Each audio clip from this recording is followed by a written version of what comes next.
everyone, welcome to our first favorites video of 2025. January. Luna, she's here. Yeah, Luna's here with us, our ultimate favorite of always, of all time.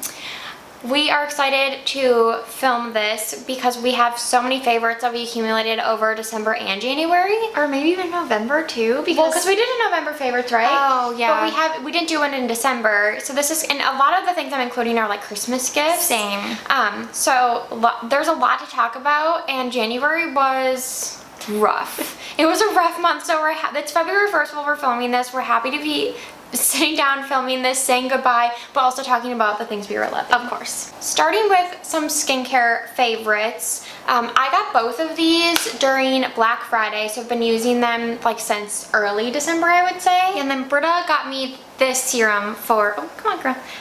For Christmas, so I didn't start using it until after that. It's the Experiment Super Saturated Barrier Support Serum, 30% glycerin. Yeah, I'm like halfway through it. Yeah, Britta knows that I use the littlest amount of product, and I'm like going through this. Yeah. So you know I love it. It's so good. Yeah, it's 30% glycerin, and everybody on TikTok talks about how it's like the best moisturizing serum. And in the drier months in winter here, I just felt like I needed something with extra hydration. Like I just needed moisturized skin, and this is the product. Yeah. Everyone was right. It really works. It is that like kind of slightly sticky glycerin texture, which I love, but just no, it does. It's not as sticky as I thought it was gonna be. Like when you gave this to me, I was like 30% glycerin. Like I don't know if I'm gonna like this. Yeah, because in all the kind of marketing videos, they show it like, you know, like yeah, but I don't know, something. I use one pump. I only use one pump. Maybe if you used more, it would feel a little more sticky, but like I can even wear this under makeup and be fine. But if you ever,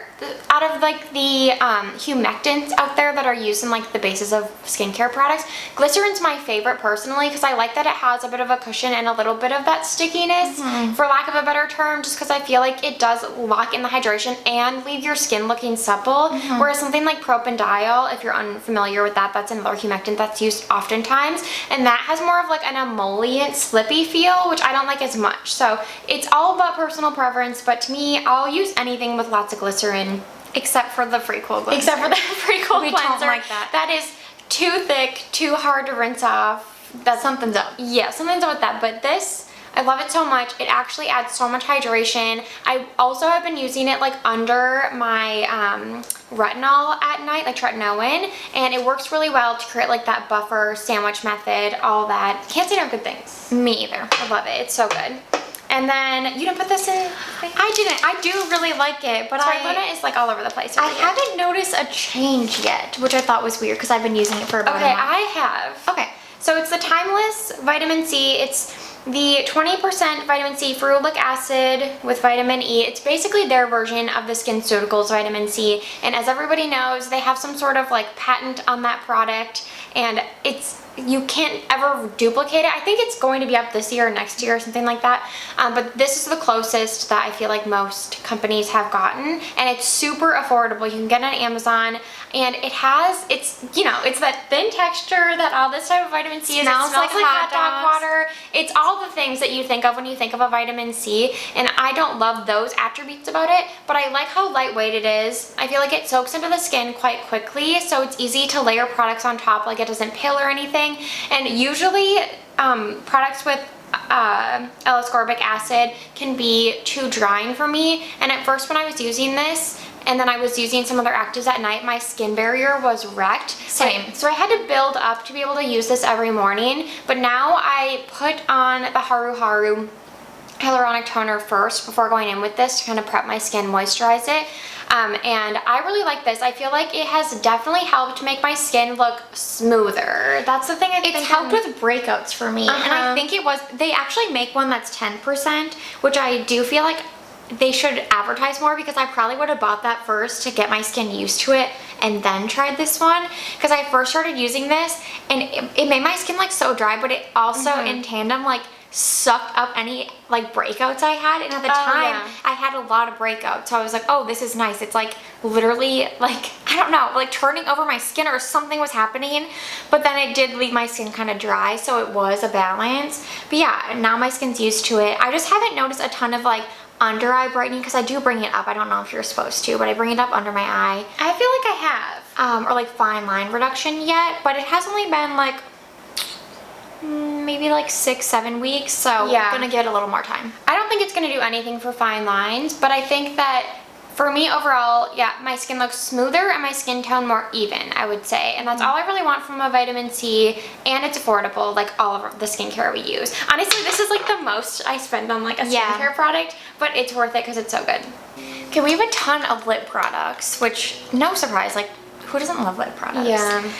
Okay, talking first about the Revlon lip, what are they called? The Revlon Super Lustrous Creme lipsticks? I guess, yeah. So I have shades Baradol and Laid Back Lilac. I had seen someone talk about Laid Back Lilac, and I was just like, that is such a unique shade. So I really bought it for the shade. Is that the one you're wearing? No, I'm not wearing it. I'm wearing this one. But it is like literally a stunning... We'll insert swatches. Yeah, a stunning nuanced color. But I was not expecting to like the formula so much. Like, I bought this just because I could not find a replicate of this color. And then I was like, what is up with this $6 lipstick formula? Yeah. Like, it's so, like, not moisturizing, but it's like comfortable. It goes on so even. It's just like the perfect amount of pigment. It's not too pigmented. It's not too thin and so translucent. comfortable. It's like the It's not too glossy. It's like the perfect satin lipstick. Yeah. And I am not a huge satin lipstick person. We love matte lips or like a tinted lip balm. Like, I don't wear a lot of satin lipsticks, but this formula has like changed my mind. Yeah. And then I have been looking for a dupe for the Charlotte Tilbury JK Magic lipstick, which has always been my favorite lipstick in terms of color, because whenever I wear it with like a deeper lip liner, it just makes my lips look really plump, and that component is like so beautiful. So but it was just old, so I was like, I need something cheaper. And so I bought the shade Baradol in the Revlon lipstick, and it's like an exact dupe. So I was super pleased. I still like Laid Back Lilac a little bit more, but both are perfect. And then Britta got one too. I have 756 Nude Fury. That's what I'm wearing today. It's like my perfect nude. It has a little bit more of that like yellow undertone. Brown. Well, yellow and brown. Yeah. It's like, which I think looks good on my skin tone, but I know it's not like everybody's favorite, but I personally love it, and like we said, you can't go wrong. Yeah. It's like so easy to apply. Yeah, Baradol is more of like a peachy nude, and then like I said, Laid Back Lilac is like purpley mauve. It's So we'll insert absolutely swatches stunning. of all of them, but they do shades really well, and the formula is incredible. Yeah. Another major favorite is the Mob Beauty Smooth Precision Lip Liner in M1990. I got this for Carly for Christmas too, and I've been wearing this every day since I got it. It's the perfect like your lips, or at least my lip color, but better. It's just like 1 to 2 shades darker than my natural lip color, and it is pretty neutral. I feel like it's not too warm, not too cool. It lives right in the middle, so it just looks like a natural lip color, and I know that the intention is for this to match the original Max Spice lip liner before it became like super warm, so that's why it's called 1990. It's like a very 90s Kind nude. of brown nude. Yeah, brownie nude color, and I really love this formula. Me too. I feel like It's it nice. goes on the lips really easily, but it is still a waxy formula, which I prefer, so it has amazing staying power. Like, even when I'll line my lips and my lipstick will wear off, I can still see the lip liner underneath. It has amazing staying power, and then because I don't know what it is about the shape, but like it makes it so easy to like slightly overline your lips, because you can use, like, instead of going in with just the point side, I like to use like the side of the pencil and like shade a little bit, and I don't know, I love everything about this. Yeah, I really like it. I still think I like the Victoria Beckham O2 a little bit more, but it's this is like in my top 3 lip liners now. Yeah, it's amazing. And I want to try more Mob products. If you guys have tried them, we've been curious about the brand for years. And you guys know we love a sharpenable pencil, so Yeah, shout they're our out to favorite. them for making Yeah. a wooden pencil, because They're the best. I know people don't love wooden pencils as much as we do, but whenever I see someone doing it, I'm like, yes, you're our people. Okay, this product shocked me how much I love it. It's the Milani Keep It Full Glossy Plumping Balm. And normally, I don't like products like this. I don't like plumping products at all. Like, I can't stand when you can feel like a tingle or a cooling or anything on my lips. Like, don't sign me up for that. I don't like it. Which is also weird because Maxi Lip, which is usually what most of the brands use, doesn't do that. They add additional that's what ingredients. everyone adds something else so that people think it's doing something. So just so you know, that tingle is fake. It's fake. It's just in Smoke there and so you mirrors. think it's doing something, and we can't stand it. Anyway, curious about this though, because everyone was comparing it to the Hourglass formula. And you said that Jen compared it to the ColourPop formula. Yes. Which is very popular. Yeah, all of which have like really good reviews. Everyone loves them. I always loved how people's lips looked when they used the Hourglass ones. Like, I was like, whoa, like that really smooth lip lines. And obviously we're getting older, but I would never spend the money on the Hourglass ones. So I have the shade Moi, M-O-I, and well, I have another one too, but it's like just a soft formula, but it's not too soft. It's like, I can't even describe it.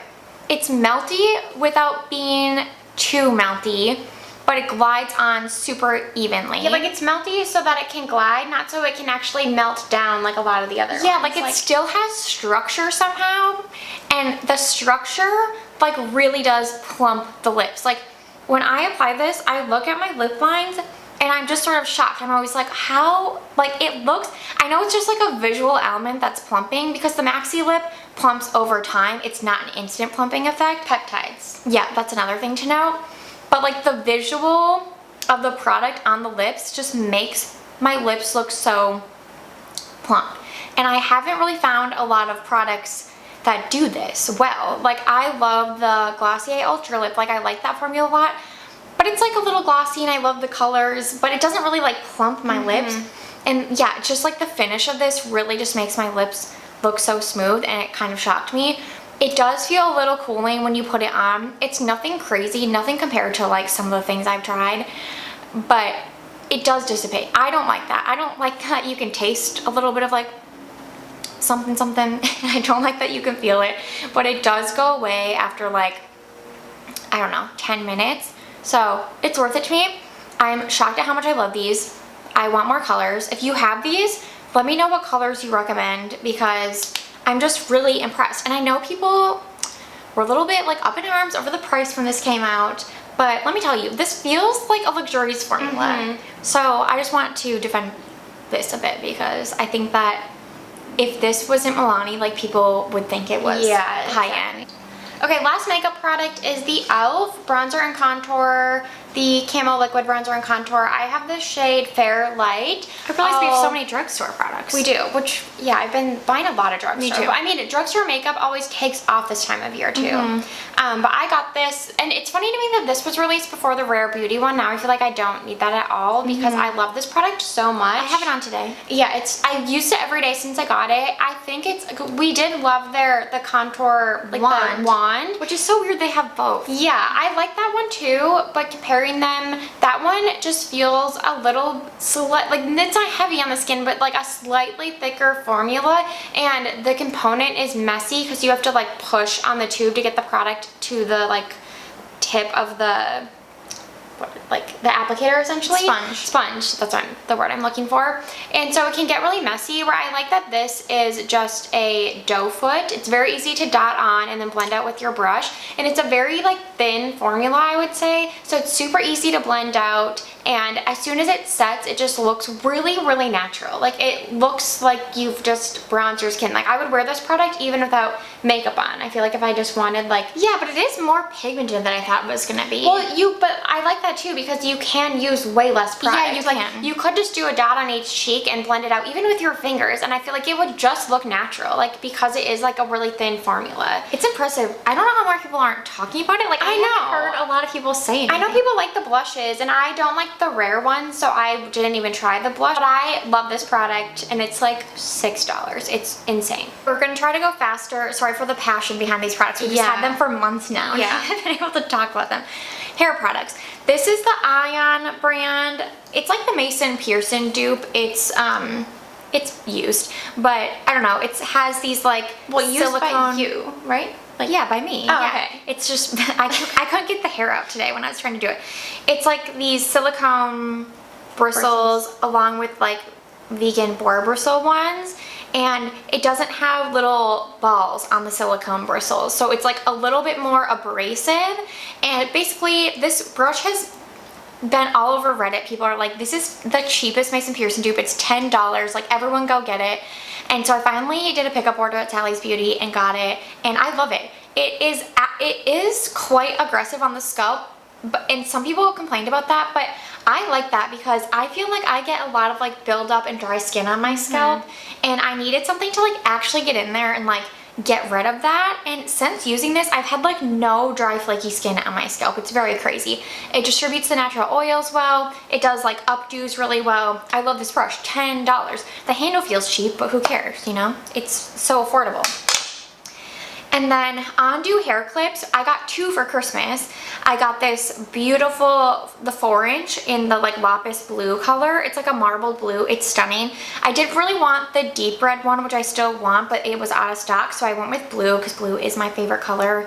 It's beautiful, and they like really, okay, so I'm wearing the 2-inch in yellow, also got from a friend for Christmas, and they really like suck in your hair, even our like really soft fine hair, which is so hard to like, and the shape is so unique. Yeah, so hard to keep up.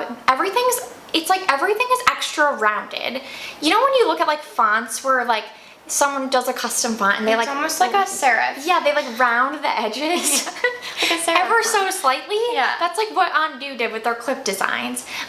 They're beautiful. They're so well made. They're made in Italy. Such a good gift. Like I said, I got 2 for Christmas from 2 separate people and was elated because I refused to spend my own money on them, even though now I'm like, why didn't I buy these sooner? I love them. We'll go through the fragrances quickly. These 2 I got for Christmas. One of them is Diptyque Eau Dual. I wanted this forever, and so I'm so happy it's in my collection. And it's just a really good everyday vanilla.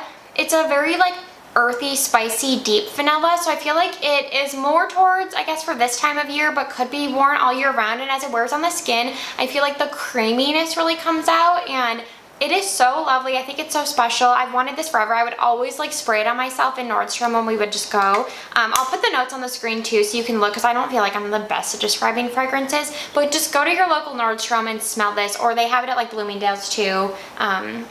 What's the other one? I like this one. I love it. I haven't really smelled that much. It's so good. It's like a really good everyday vanilla for winter, in my opinion. It kind of smells like By the Fireplace. Yeah, but lighter than that. Yeah. And like I said, as it wears on the skin, the vanilla really comes out, whereas By the Fireplace is kind of just like that smoky deep always. It doesn't really get vanilla cream. Another one I got, you got me this for Christmas. It's Lush Chelsea Morning, and this, I love it so much. Again, kind of only for like this time of year, because it is a gourmand. If you don't like sweet fragrances, you won't like this. And it's so interesting. I actually don't have a perfume on today, so I'm gonna, oh, I'm sorry girl, sorry. Luna's still like bopping around over here. I don't want to spray her.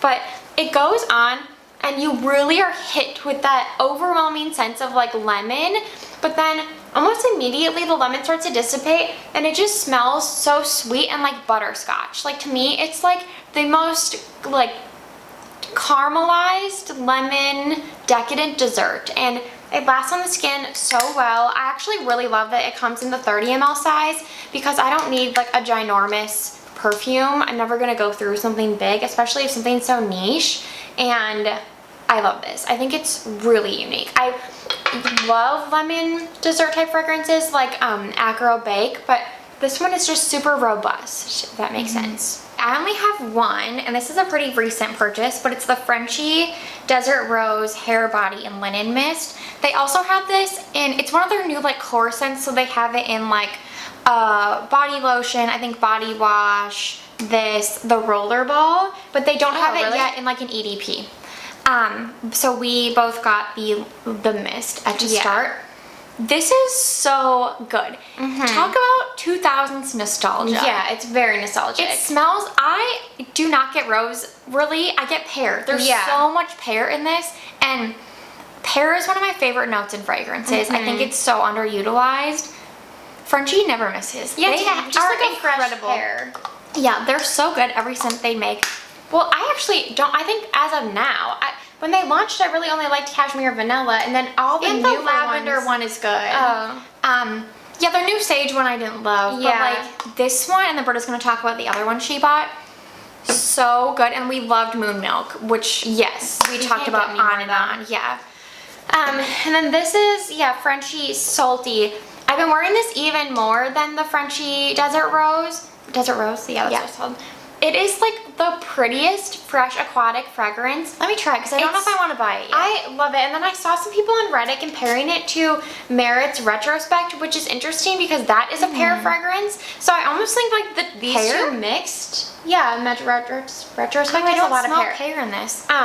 No, I'm saying in the Merit one is pear. This one doesn't. So I'm saying like mixing the two is almost like the Merit one, but I kind of get it's like similar vibes. So if you wanted that one and wanted to try it, I feel like this gives off similar vibes. That is true because we thought that smelled like a mall. This also smells like a mall. Yes, but this one is more aquatic to me, and This is pretty deep for being an aquatic though.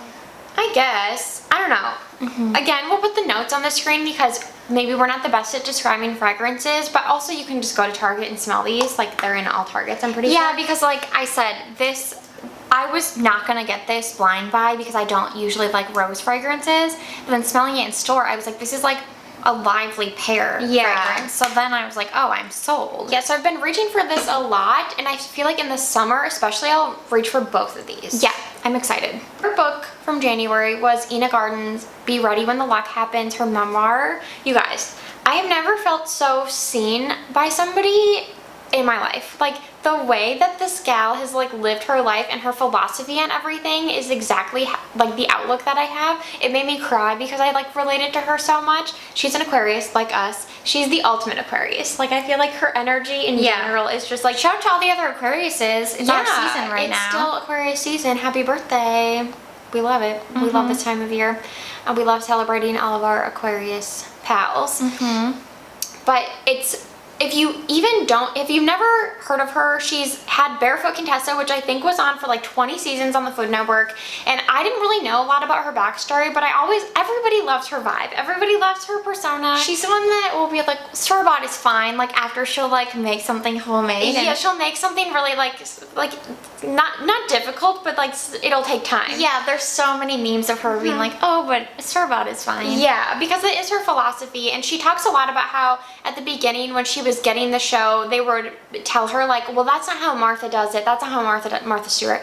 And she'd be like, well, I'm not Martha Stewart. Like Martha is, I'm pretty sure Martha's a Virgo, I want to say. I think she's she's a Leo. Yeah, she's I think she's like a trained she is, and she's just like, you know, she's more calculated about how she does things, and Ina doesn't really think about how she does things, and she's very like casual in the way she cooks. So she said it was kind of like a fight at the beginning to let them have her do things her way because maybe it looked like messy in the kitchen for a TV show, but she's like, well, this is just how I cook. And I love how literally every step of her life she's like fought for what she's wanted and been like relentless in that. Like she just was kind of, and not unwilling to compromise in a bad way, but she just knew like what was best for her, what would make her happy, and like set her sights on those goals. And just the way, I mean, her and her husband like traveled, they ended up buying an apartment in Paris. Like she's done so many cool things in her life, but at the end of the day you can tell that she just really values her everyday life and like really romanticizes that. I love it. I thought it was fascinating, fantastic, 10 out of 10. Okay, first I want to say that January, the best part about January is that, besides our birthday, I guess, has been that it was a good reading month. Yeah. After a year of like my books medium were 5 out of books. 5. Yeah. So Yeah, I love this one too. I loved this book, and it shocked me. It's called Is She Really Going Out With Him by Sophie Cousins. So she's like a UK author, so there is a lot of like UK sort of like slang and terminology used. So I know that can like bother some people or if you don't like understand what they're saying, but to me I find it really like, I don't know, fun, and I could understand what they were all saying. Yeah. Like, it's fine. Her name's Anna Appleby. She is in her late 30s. She just got divorced. She's sort of finding herself again, and she's a journalist. And any main character that's a journalist, sign me up. Yeah. She's a journalist, and she works with a guy named Will who's also a journalist. He's sort of like the golden boy of the office. Like everyone loves him. Her boss loves him. Basically their company is bought by a larger company, and they have to sort of like save their jobs and the paper they work for, or it's like a magazine they work for. Bath Living, that's what it's called. And so it's kind of a, I don't know, like a dual story, but like Anna's sort of like finding herself. She basically starts like dating a dating column for the publication, and just sort of like finds herself again through going out with all these different men. Like they're all so different. It just made me like laugh, and also made me like sad at times, like all of her different dates. And that's also about like her and Will's relationship, and It's like enemies to lovers. yeah, like enemies to lovers, them getting to know each other. And it was a good lesson in like not being judgmental of people, because she, at first, you know, she kind of like judges Will and is like, oh, everyone just loves him. Like, I wish I was, you know, I wish everyone was like that towards me. Like, he just gets everything good at work because of it. But that didn't end up being true. And it has a happy ending. It's not a sad ending. I loved her as a mom. Like, Yeah. I loved her, like seeing her as a mom, and like her kids. Seeing her relationship, I feel like if you have also been divorced, I feel like it would be a good read. Yeah, because the way that she kind of navigates her relationship with her ex-husband seemed, I mean, I don't know personally, but seemed very realistic. Real. It seemed real. Her kids were so funny in this book. Yeah. And I just loved everything about it. I gave it 5 stars. I like could not put it down. And I think I've read one other Sophie Cousins book, and I didn't love it as much as this one, but now I'm gonna go back and read her other catalog, or the rest of her books in her catalog, because this was, it was really cute. So good. That's all for our January favorites. Thank you for sticking around. I know we had so many things to go through, but let us know what you've been loving down below. Happy Aquarius season to all our Aquarius friends out there, and we hope February is better than January.